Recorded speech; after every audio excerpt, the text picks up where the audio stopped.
Bismillahirrahmanirrahim. Assalamualaikum warahmatullahi wabarakatuh. Selamat siang Bapak Ibu sekalian. Salam sejahtera buat kita semua. Selamat datang untuk Bapak Ibu sekalian yang hadir pada hari ini. Hari ini adalah momen yang sangat penting buat kita semua, karena hari ini kita akan belajar bersama. Kita akan belajar bersama, mempelajari sebuah pemahaman yang sangat penting buat kita semua, para keluarga. Pertemuan hari ini kita akan coba berbagi pengalaman tentang manfaat menabung, terutama menabung uang di dalam bentuk rupiah di bank, dan akan kita bandingkan dengan menabung emas. Nah, dua produk tabungan ini sekilas sama, tetapi kalau kita cermati sangat jauh berbeda, terutama dalam hal manfaatnya.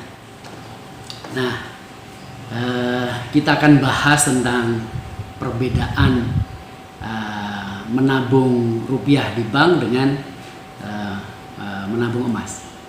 Namun sebelumnya kita akan coba bahas sedikit mengenai fenomena yang terjadi di antara kita semua.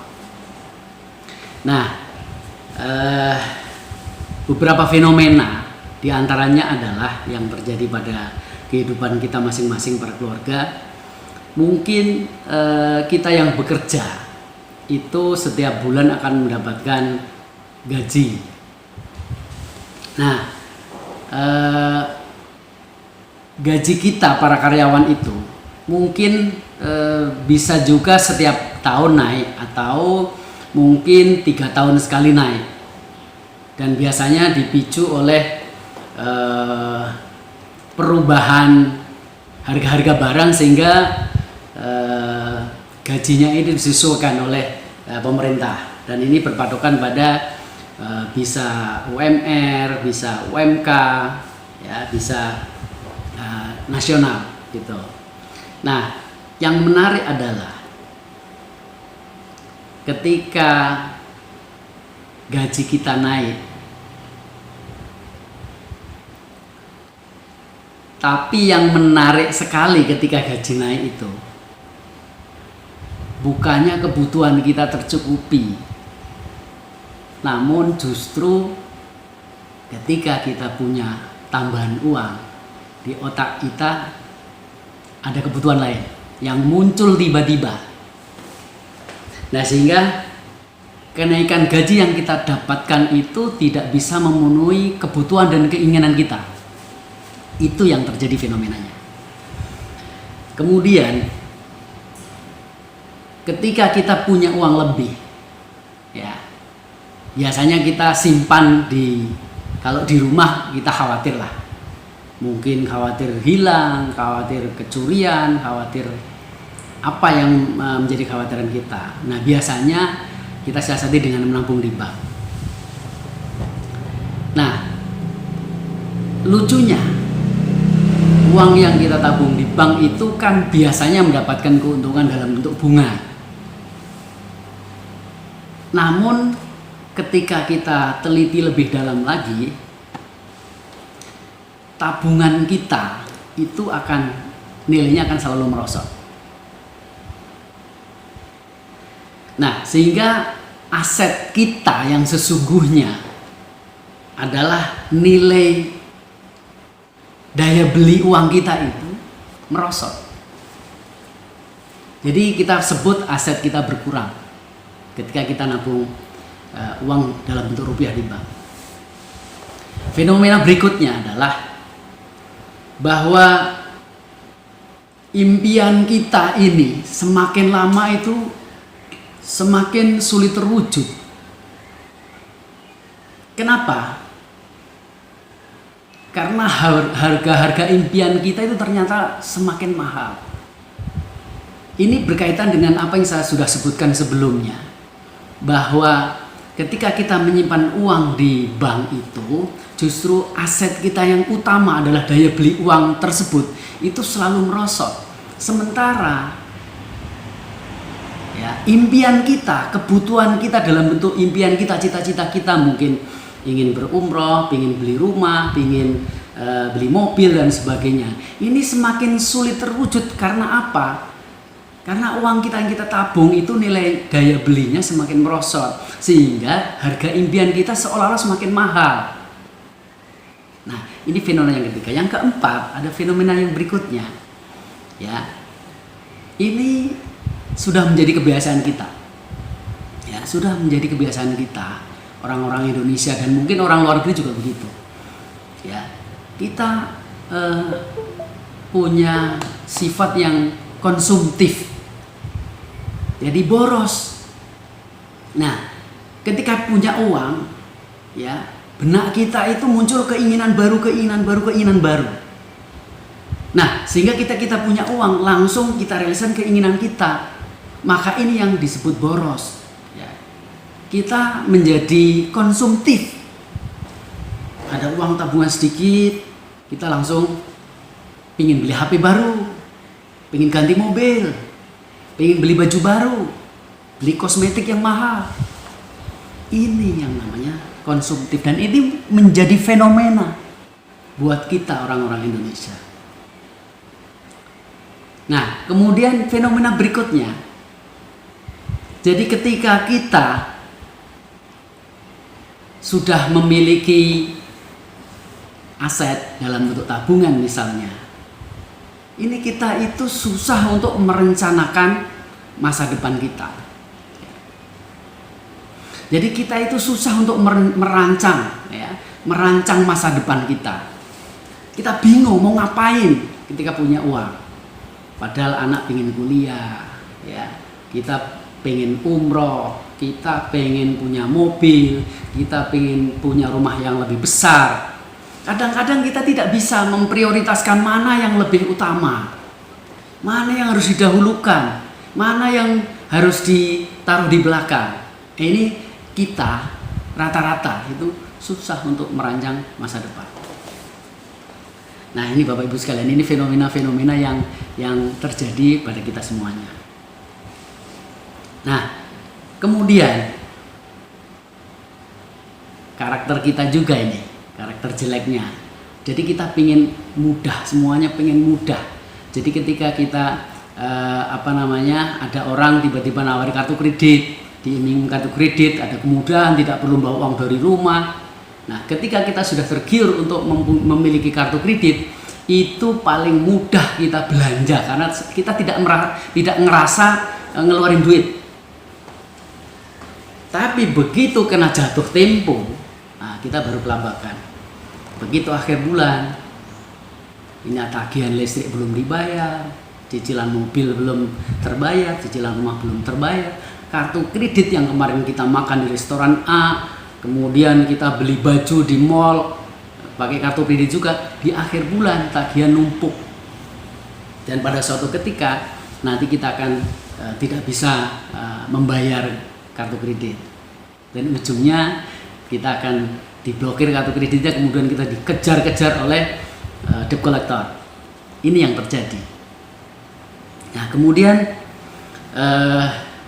fenomena yang selanjutnya adalah yang terjadi pada diri kita semuanya adalah bahwa kita selama ini sudah terjebak yang namanya hutang riba. Hati-hati Bapak Ibu sekalian, hutang riba dosanya ya, seperti seorang laki-laki yang menzinai ibu kandungnya sendiri. Hati-hati.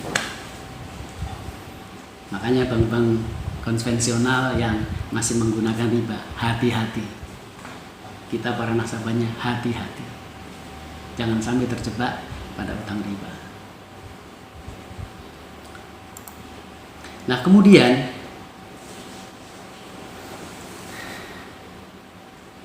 penghasilan kita para karyawan yang mungkin setiap tahun tadi sudah saya sebut di depan meningkat, ada kenaikan gaji, tapi tetap juga susah menabung, ya.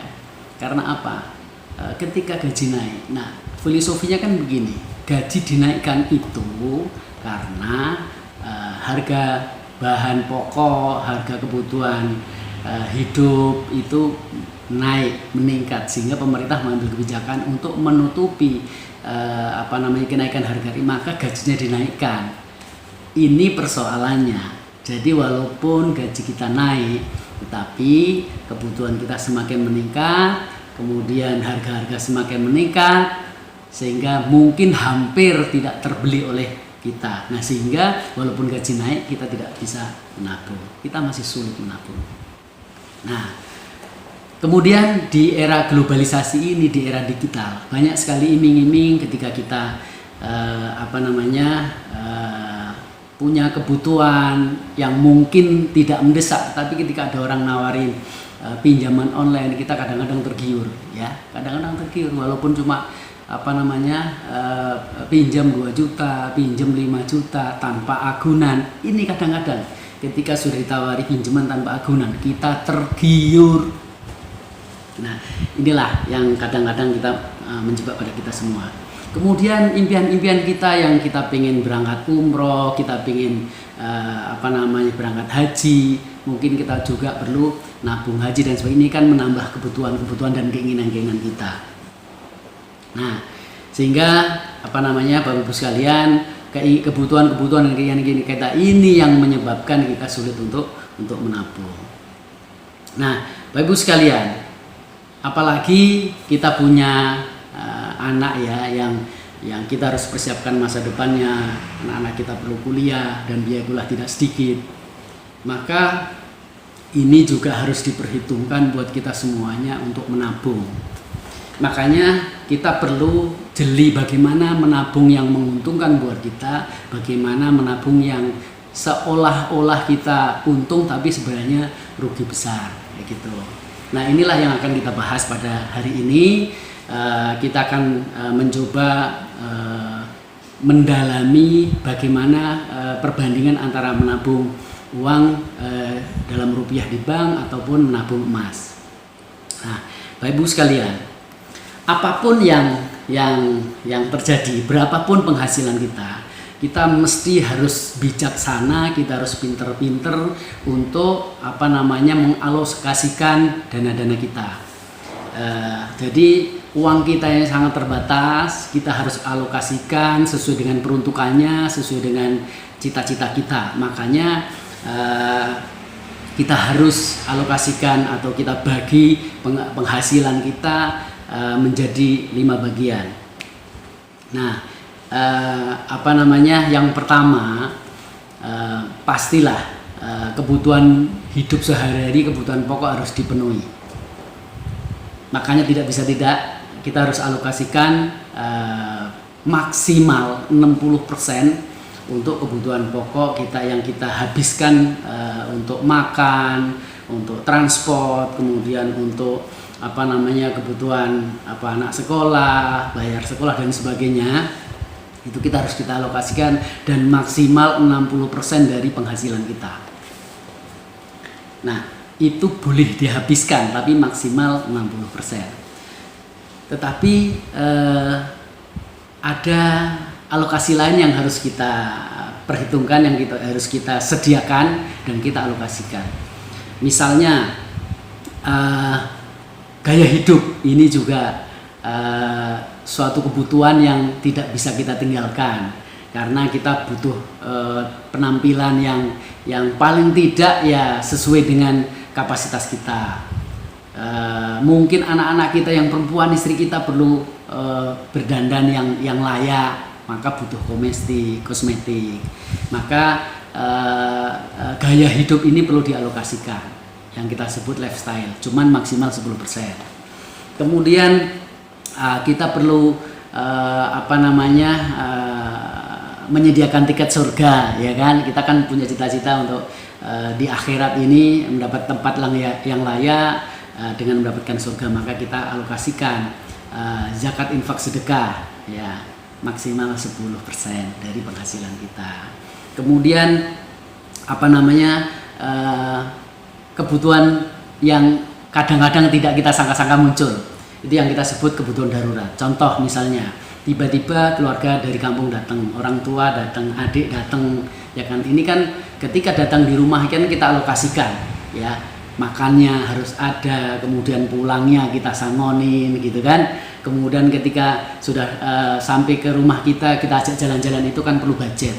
Maka ini kita alokasikan yang kita sebut kebutuhan darurat. Atau tiba-tiba kita sakit, anak kita sakit, ini kan namanya kebutuhan darurat. Kita harus alokasikan yang kebutuhan yang sebenarnya tidak kita pikirkan tapi tiba-tiba muncul. Inilah kebutuhan darurat yang kita alokasikan minimal 10%. Yang terakhir yang tidak kalah penting, kita punya impian, kita punya cita-cita yang harus kita gapai di masa yang akan datang. Makanya kita harus alokasikan yang kita sebut namanya tabungan dan investasi. Nah ini 10% cukup lah, gitu lah. Jadi dari seluruh penghasilan kita, berapapun besarnya, berapapun nilainya, kita bagi menjadi 5. Kita bagi menjadi 5. Yaitu 60% kebutuhan pokok, kemudian kebutuhan investasi itu 10%, kemudian gaya hidup 10%, zakat infak sedekah 10%, dan biaya tak terduga itu 10%. Sehingga ketika kita sudah kita sudah alokasikan, kita menjadi tenang. Nah, makanya kita harus bisa menahan diri, menahan keinginan. Jangan sekedar memenuhi keinginan. Kalau tidak butuh-butuh amat, kita harus pikirkan, jangan nuruti hawa nafsu. Kalau keinginan kan hawa nafsu, tapi kalau kebutuhan memang harus dipenuhi, gitu. Tapi harus kita alokasikan. Nah, sekarang bagaimana kita menyimpan uang? Dalam bentuk tabungan atau deposito, atau kita mau coba pikirkan bagaimana kalau menabung emas? Nah, gitu. Ketiga model tabungan ini ada risikonya, ada manfaatnya masing-masing, tapi ada risikonya masing-masing juga. Nah gitu. Nah kita akan coba. Nah, Bapak Ibu sekalian, ketika kita sudah memutuskan untuk menabung rupiah di bank, menabung dalam bentuk rupiah di bank, itu kita pasti sudah mengetahui risikonya. Apa risikonya menabung di bank? Pertama, bahwa nabung di bank itu yang pertama pasti kena biaya administrasi bank, ya. Yang kedua, bahwa ketika tabungan kita di bank itu ada ATM-nya, maka ada biaya ATM yang harus kita bayar tiap bulan. Kemudian yang ketiga, ketika tabungan kita ada bunganya, kita dapat bagi hasil di bank ada bunganya, maka bunganya ini kena pajak, ya. Kemudian yang keempat, ini yang risiko yang paling besar sebenarnya. Yang keempat adalah bahwa setiap uang rupiah yang kita tabung di bank pasti kena imbas inflasi. Nah, ada 4 risiko ini, ya.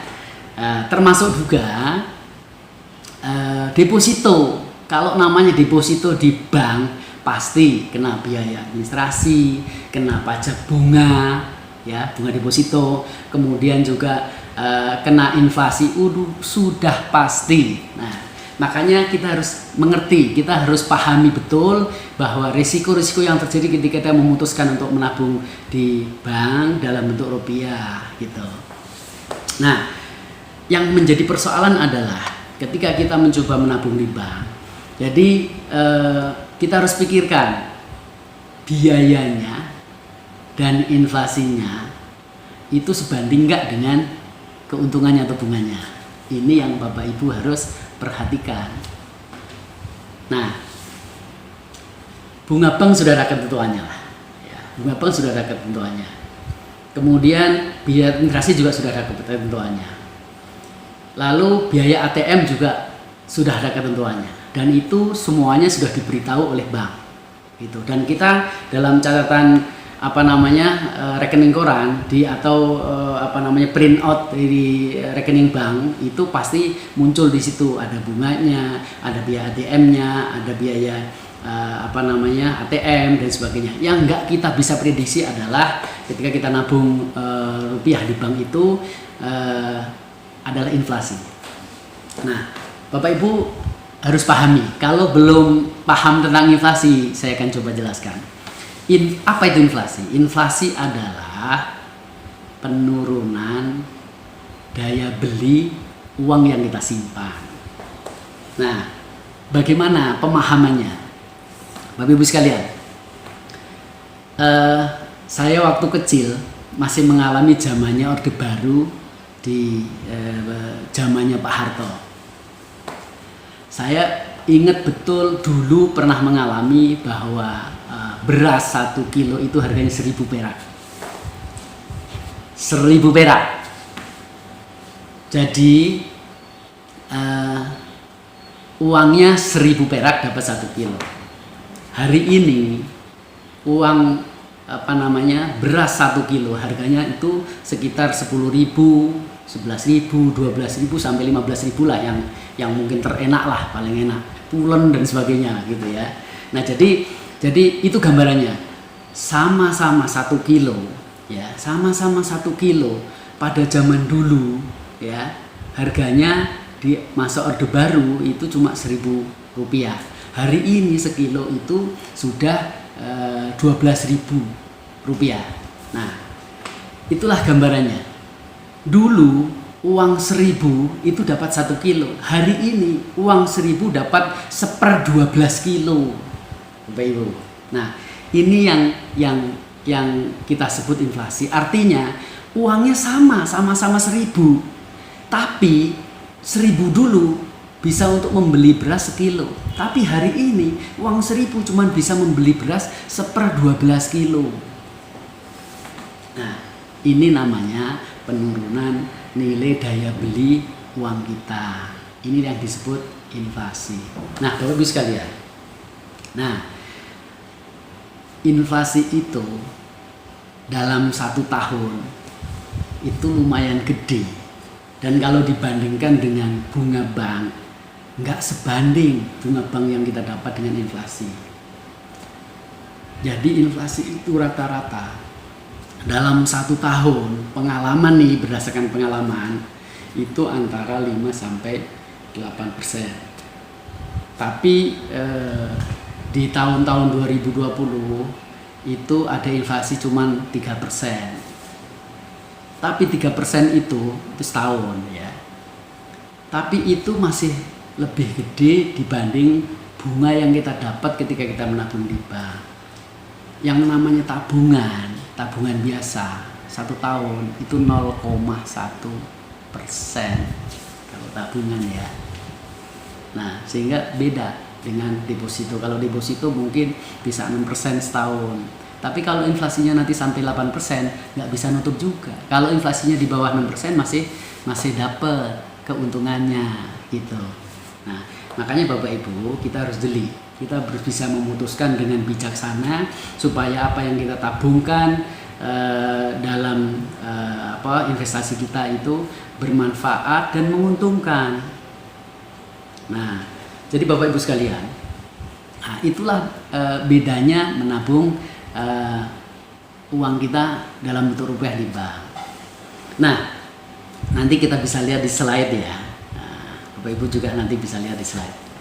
Nah, jadi besaran inflasi yang terjadi selama ini kisarannya antara 5-8% setahun. Pernah sih terjadi cuma 3%. Cuman rata-rata itu antara 5-8% setahun. Nah, Bapak Ibu sekalian, kita lanjutkan. Jadi dengan penjelasan saya tadi, sekarang Bapak Ibu bisa membandingkan kira-kira cara yang mana untuk berinvestasi atau menabung harta kita. Apakah kita tabung, kita simpan dalam bentuk rupiah di bank atau dalam bentuk emas. Nah, yang tabungan emas kita bahas dulu. Nah, Bapak Ibu sekalian, sebelum masuk ke emas, jadi saya akan coba, ini ada data dari Bank Indonesia. Jadi tabungan di bank itu menurut catatan Bank Indonesia itu akan mendapatkan bunga sekitar 0,1% sampai 1% per tahun. Gitu. Jadi kalau kita punya tabungan 1 juta, kita simpen di bank kan dapat bunga tuh. Kemudian kita selain dapat bunga, kita akan kepotong biaya administrasi, kita akan kepotong biaya ATM, kita tergerus oleh inflasi. Nah, kalau inflasinya, kalau bunganya itu cuma 1%, ya, kalau tabungannya cuma 1 juta, nggak akan bisa nutup biaya operasi, biaya administrasi dan biaya ATM, udah pasti. Sehingga ketika kita punya uang 1 juta, kita tabung di bank, maka setahun kemudian bukannya uang kita nambah karena dapat bunga, tetapi justru uang kita berkurang. Mungkin bisa menjadi 900 atau menjadi 950. Itu artinya apa? Kita nyimpen uang di bank bukannya untung tapi buntung, kita rugi namanya. Nah, gitu.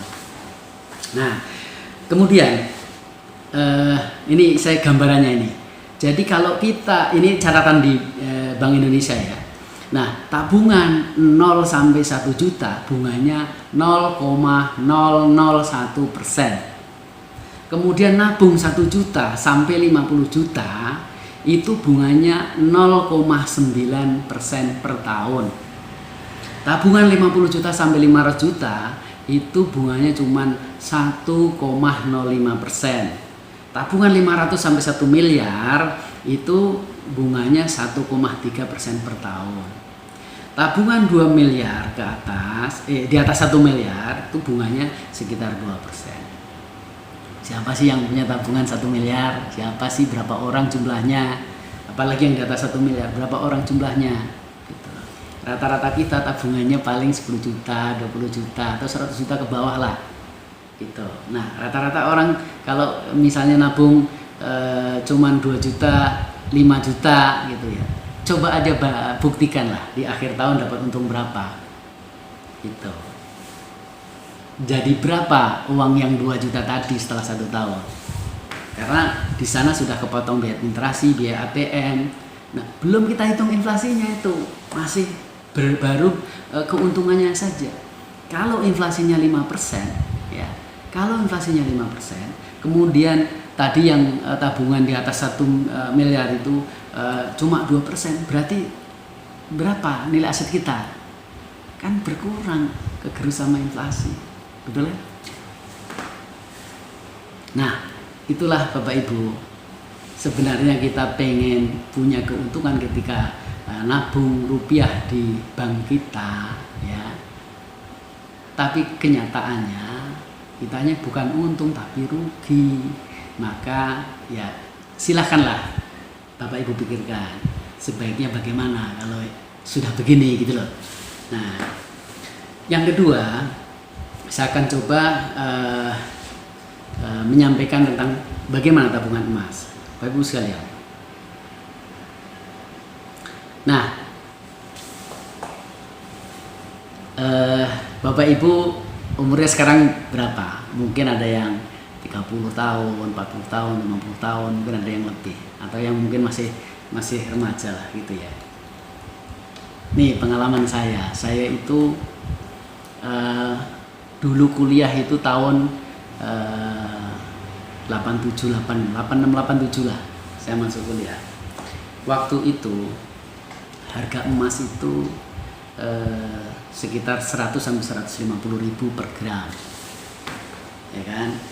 Nah, kemudian hari ini selama dalam perjalanan saya amati, ketika saya sudah tahu tentang emas, sampai hari ini belum pernah terjadi namanya emas itu turun harga, kecuali penurunannya dalam kisaran bulan ya. Rintik-rintik naik, dikit turun lagi, naik dikit turun lagi, naik lagi turun lagi, kayak gitu. Itu mah riak-riak kenaikan dan penurunan harga emas dalam kisaran waktu bulanan lah. Tapi kalau kita hitung 1 tahun, maka bisa ketahuan bahwa harga emas setiap tahun itu naik. Dan kenaikannya antara 15 sampai 40%. Dan kita sudah buktikan waktu saya kuliah dulu emas hanya 100 sampai 150 ribu per gram. Hari ini ya kita coba di tahun 2017 lah. 2017 harga emas itu 500.000 ya. Kemudian 2018 kisarannya sekitar 650 sampai 700.000 per gram. Nah, kemudian di awal tahun 2020 harga emas itu sekitar 750 sampai 800 per gram. Nah, itu di awal tahun 2020. Hari ini bulan Oktober ya, November ini sudah tanggal 2, tanggal 3 ya. Emas hari ini sudah 1 juta, kisarannya kemarin di bulan Oktober, itu pertengahan Oktober itu emas itu sampai 1.050.000. Nah, hari ini di November turun sedikit. Kalau hitungan bulan memang naik dikit, turun dikit, naik dikit, turun dikit.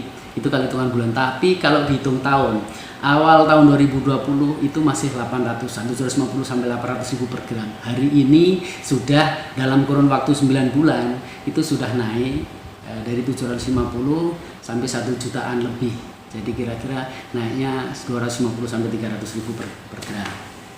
Nah, ini yang kita gambarkan bahwa kita harus punya kebijaksanaan dalam berinvestasi atau menabung harta kita. Nah, contoh kita bandingkan. Nanti lihat di slide ya. Lihat di slide. Nih slide-nya nih. Nah, kita akan bandingkan.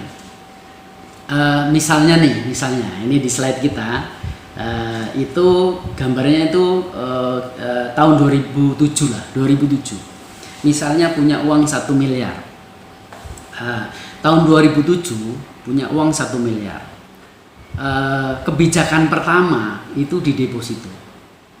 Nah, kebijakan orang yang kedua itu dibeliin emas, artinya diinvestasikan dalam bentuk emas. Yang pertama, orang pertama tadi diinvestasikan dalam bentuk deposito. Nah, ketika uang 1 miliar di 2007 didepositokan, itu dapat bunga kira-kira 10% per tahun ditambah bunga berbunga. Artinya ketika tidak diambil, itu bunganya ikut dibungakan kembali, artinya bunga berbunga atau disebut rollover. Nah, jadi uang yang 1 miliar didepositokan dari 2007 sampai 2012. Nah, ketika kita hitung pakai kalkulator, itu 1 miliar ya. 2007 ke 2012 itu 5 tahun. Ya, 5 tahun. Nah, dalam kurun waktu 5 tahun, setiap tahun ada kenaikan 10%. Terus tadi ada yang bunganya yang 10% tadi dibungakan kembali yang disebut rollover tadi. Jadi selama kurun waktu 5 tahun dari 2007 ke 2012 maka ketika kita hitung dengan bunga tadi selama 5 tahun uang yang diproduksikan menjadi 1,64 miliar di tahun 2012 ya. Nah, ini orang pertama tahun 2007 deposito 1 miliar, di tahun 2012 dia mendapatkan 1,64 miliar. Ini dalam bentuk tabungan deposito. Kita bandingkan dengan emas nih. Orang kedua itu tahun 2017 punya uang 1 miliar, dibeliin emas. Nah, pada saat tahun 2007 tadi, jadi orang kedua ini tahun 2007 punya uang 1 miliar, dibeliin emas. Pada saat itu tahun 2007 itu harga emas itu 550.000 per gram. Ya. 2012 masih masih 550.000 per gram. Nah, uang 1 miliar dibeliin emas semuanya. Karena harga emas per gram itu 550.000 per gram, mendapatkan 5 kilo atau 5.000 gram. Nah, Kemudian, oh sorry, salah tadi. Jadi gini, 2007 orang kedua ini punya uang 1 miliar. Pada saat itu dibeliin emas total mendapatkan 5 kilogram, ya 5 kilogram. Nah, pada tahun 2012 emas itu harganya 550. Maka 5 kilo ya atau 5.000 gram kali 550, maka dapat 2,75 miliar. Tadi orang yang pertama 2007 deposito 1 miliar, di 2012 dapatnya 1,6 miliar. Sementara orang kedua ya dalam waktu 5 tahun emasnya dijual atau dikonversi mendapatkan 2,75 miliar. Jadi ada selisih 1 miliar kira-kira. Nah, inilah bedanya. Orang pertama nabung rupiah dengan deposito cuma dapat 1,64 ya, miliar. Uang yang sama oleh orang yang kedua dibeliin emas 5 kilo di 2012 dia mendapatkan uang sebesar 2,75 miliar. Ada selisih 1 miliar. Coba kalau Bapak yang merasakan, artinya Bapak bisa hitung sendirilah. Nah, pilih mana nih? Sama-sama uang 1 miliar didepositkan cuma dapat 1,6. Kemudian sisi lain kita beli emas 5 kilo mendapat 2,75. Selisih 1 miliar, pilih mana? Nah, itulah bedanya. Nah, Bapak Ibu sekalian, makanya kita harus pinter-pinter menganalisa ya. Memang kalau kita belum kenal namanya emas itu, wah nanti repot takut hilang dan sebagainya. Tapi kan sekarang bisa kita tampung di deposit box di bank atau di Pegadaian kan bisa saja. Nah gitu. Cuman ingat kalau kita nabung emas ketika sudah lebih dari 85 gram harus bayar zakat ya, jangan lupa itu bukan hak kita, harus kita buang, kita lepas dalam bentuk zakat emas. Nah, Bapak Ibu sekalian, jadi kita bisa simpulkan bahwa menabung emas itu dari tahun ke tahun pasti naik dan kenaikannya antara 15 sampai 40%. Ibu ya, ingat ya. Sementara nabung nabung uang kita sudah kepotong biaya administrasi, kemudian kena biaya administrasi ATM, biaya administrasi bank, kemudian kena pajak bunga. Yang lebih mengerikan adalah inflasinya gede banget, tidak bisa ngatur bunganya. Jadi pilih mana? Nah, Bapak Ibu sekalian, kesimpulannya adalah bahwa menabung emas itu lebih menguntungkan daripada menabung rupiah di bank. Inilah makanya saya sendiri sudah mulai nih ya, walaupun sedikit-sedikit ada lebihan dikit kita beliin emas, lebihan dikit kita beliin emas. Kalau kita tabung di bank, kita ada pengen sesuatu langsung kita ambil. Nah, gitu. Jadi borosnya muncul kalau kita nabung dalam bentuk rupiah. Makanya tabung di emas, selain keuntungannya lebih besar, kita nggak terlalu gampang untuk membelanjakan emas yang kita tabung itu. Itulah hebatnya. Nah, Ibu sekalian, jadi kesimpulannya adalah bahwa menabung emas lebih untung daripada nabung uang rupiah di bank, gitu ya. Nah, Bapak Ibu sekalian, jadi ketika kita punya tabungan emas ya, kita bisa gunakan berbagai macam kebutuhan. Contoh, kita pengen berangkat haji ya, kita pengen berangkat haji atau umroh. Masih panjang nih yang kita pengen, misalnya dalam 5 tahun ke depan kita pengen umroh atau kita pengen haji. Kalau haji kan masih 20 tahun gitu ya. Gambarannya yang deket aja lah. 5 tahun ke depan kita pengen umroh. Mulai hari ini kalau pengen umroh, nabunglah emas, jangan nabung rupiah. Karena kan nanti bayar nanti setelah uangnya cukup. Kalau kita tabung rupiah ya, pada saat 5 tahun ke depan uang kita itu merosot. nggak bisa untuk beli visa, nggak bisa untuk beli tiket umroh, ya, karena uang kita jatuh, nilainya jatuh. Hari ini, misalnya kita punya uang hari ini, katakanlah 20 juta, 5 tahun ke depan 20 juta udah nggak bisa beli tiket umroh. Gitu. Makanya tabunglah emas. Jadi kalau misalnya kita nabung emas, misalnya 5 tahun ke depan, jadi taruh 5 tahun ke depan itu umroh berapa? Misalnya 25 juta. Nah 25 juta itu kita breakdown dari hari ini, misalnya hari ini emas itu 1 juta. Kalau biaya umroh 25 5 tahun ke depan itu 25 juta, berarti seolah-olah kita hitung hari ini emas 1 juta per gram, berarti kita butuh 25 gram. Nah hari ini nyicil, hari ini misalnya kalau 5 tahun ke depan itu berarti berapa tahun? Berapa bulan itu? 5 tahun, 5 kali 12, 60 bulan ya. Nah 25 gram itu dibagi 60 bulan, ketemu berapa gram? Misalnya setengah gram lah, kasarannya gitulah, kasarnya setengah gram. Maka bulan ini tabung setengah gram, bulan depan setengah gram, bulan depannya setengah gram, sampai ketemu 5 tahun. Maka di akhir tahun ketemu 25 gram. Nah setelah ketemu 25 gram, konversikan harga yang 5 gram kali harga 5 tahun yang akan datang, pasti lebih, dan itu sudah cukup untuk bisa berumrah 2 orang. Percaya ya? Makanya Bapak Ibu sekalian, nah nabung emas itu manfaat besar sekali. Selain misalnya ONH atau biaya umroh, mungkin kita pingin merancang untuk kebutuhan kuliah anak kita. Anak kita misalnya sekarang SD lah. Saya punya pengalaman. Waktu anak saya umur kira-kira 3 tahun, saya sudah merencanakan untuk bikin asuransi pendidikan anak saya. Nah, waktu itu kita menggunakan asuransi tertentu lah, kita sebut asuransinya.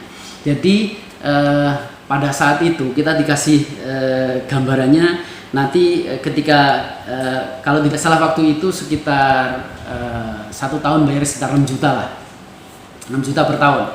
Nah pada saat itu 2003 ya, 2003. Nah di 2003 itu anak saya umur 3 tahun, lalu kemudian kita pesan asuransi pendidikan. Nah dalam gambaran orang asuransi ini, nanti waktu SD kita mendapatkan uang kira-kira berapa, kalau waktu itu kalau tidak saya itu 10 juta lah, dapatnya 10 juta waktu SD. Waktu SMP dapat kira-kira 25 juta untuk masuk SMP. Kemudian waktu 3 tahun kemudian masuk SMA kita dapat 50 juta. Kemudian setelah SMA selesai 3 tahun kemudian anak kita kuliah, dan waktu dialokasikan sekitar 150 juta. Bapak Ibu sekalian, apa yang terjadi? Anak saya sekarang SMA kelas 3. Tadinya dialokasikan itu 150 ketika kuliah. Ini tahun depan ini anak saya kuliah. Nah, dialokasikan di tahun depan ketika anak saya kuliah akan mendapatkan uang dari asuransi pendidikan itu 150 juta. Anak saya pengen jadi dokter karena ibunya dokter. Nah, kedokteran kalau yang bukan jalur prestasi ya, itu uang masuk itu 400 juta.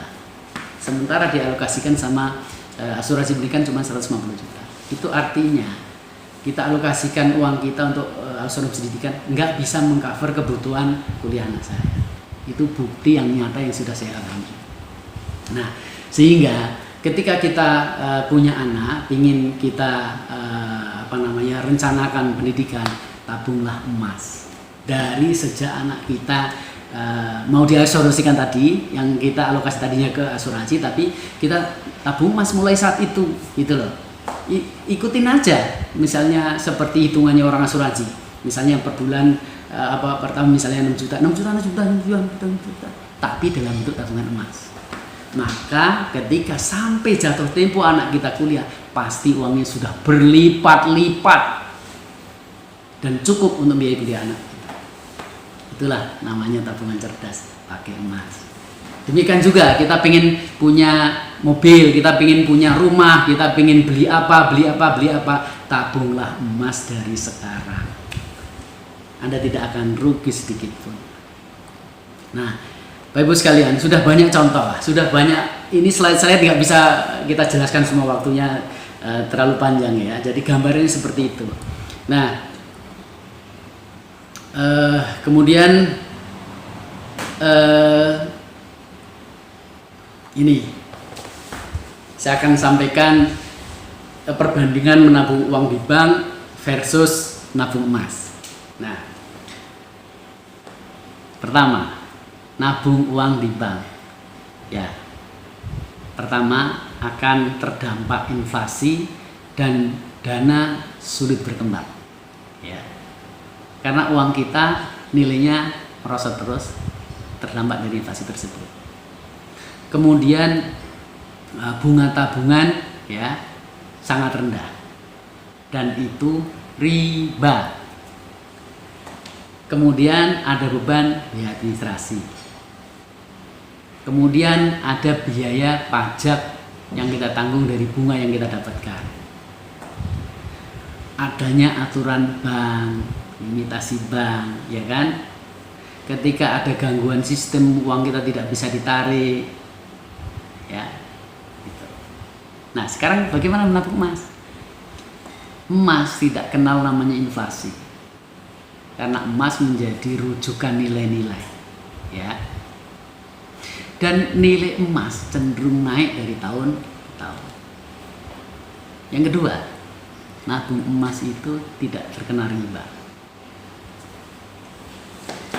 Tidak ada biaya penyimpanan kalau disimpan di rumah. Tapi kalau Bapak Ibu simpan di Pegadaian atau di bank, kena biaya titip. Tapi walaupun ada biaya titip, nilai kenaikan emas itu bisa mengcover, bisa nutupi biaya titipnya. Tidak kena pajak, ya. Dan kita sendiri sebagai pengelolanya. Mudah dicairkan, tinggal dibawa ke Pegadaian jadi duit. Kita jual ke toko juga laku. Kita kembaliin kepada toko yang waktu itu kita beli juga bisa. Jadi gampang. Tapi ingat bahwa ketika kita menyimpan emas lebih dari 85 gram, kita punya kewajiban bayar zakat. Jangan lupa ya. Nah, Bapak Ibu sekalian, jadi apa namanya?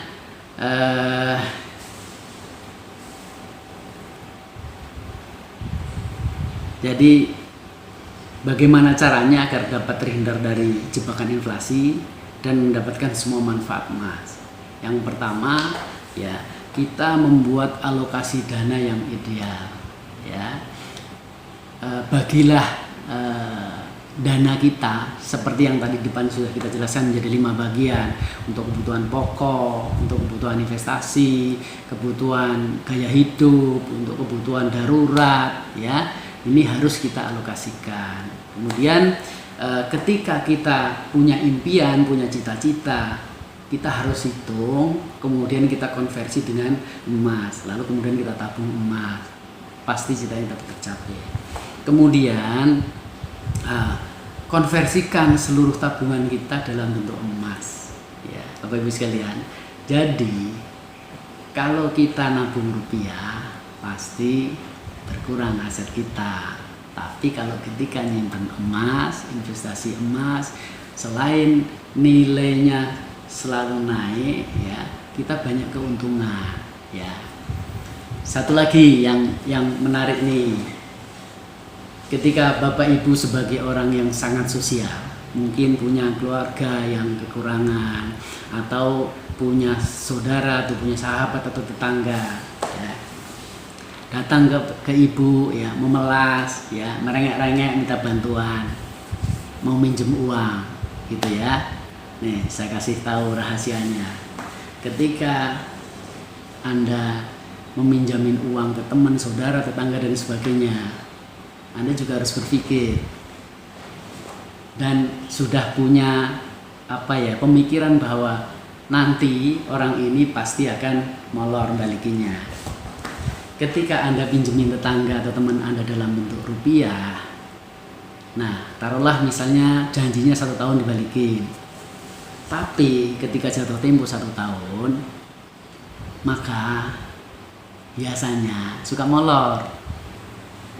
Datang, mohon maaf belum bisa bayar sekarang, minta diundur ya. Oke, undur, kita diamin. Ada juga kalau itu yang baik-baik itu ngomong, tapi ada yang nggak baik. Kalau nggak ditagih, pura-pura tidak tahu ya. Jadi ketika nggak ditagih, ya udah diem aja, otomatis molor. Ketika sudah 1 tahun, akhirnya molor menjadi 2 tahun. Ketika waktu itu kita pinjemin uang kita taruhlah misalnya yang dipinjem itu 5 juta ya, janji 1 tahun, sampai jatuh tempo 1 tahun, uang 5 juta nggak balik, dia ngomong mohon maaf belum bisa balikin ya, aku masih pilot dan sebenarnya aku masih belum sehat ekonominya gitu. Ada juga yang lain ngilang, jadi nggak apa ya, pura-pura nggak tahu lah, atau pura-pura tidak tahu ada punya hutang lah gitu. Kita dimin bablas sampai 2 tahun. Nah, ketika sudah 2 tahun, uang kita tadi 5 juta. Kalaupun dibalikin pas waktunya di tahun depan, uang kita yang 5 juta nilainya sudah tidak 5 juta lagi. Daya belinya tidak 5 juta lagi, tetapi sudah menurun karena inflasi. Apalagi molor 1 tahun lagi menjadi 2 tahun, maka uang kita yang tadinya 5 juta di akhir tahun kedua mungkin daya belinya tinggal separuhnya. Maka ini tidak ngajarin tapi memberitahu ya, kalau ibu mau untung meminjamin orang kok untung gitu loh ya, pinjamilah dengan emas, jangan pakai rupiah ya. Jadi kalau minjemin emas, kalau Anda minjemin emas ke tetangga, ke teman, ke saudara, pinjemin emas dan minta balikin emas juga. Kalau dia janji misalnya minjem uang, kita kasih emas, dia janji di tahun depan itu mau balikin.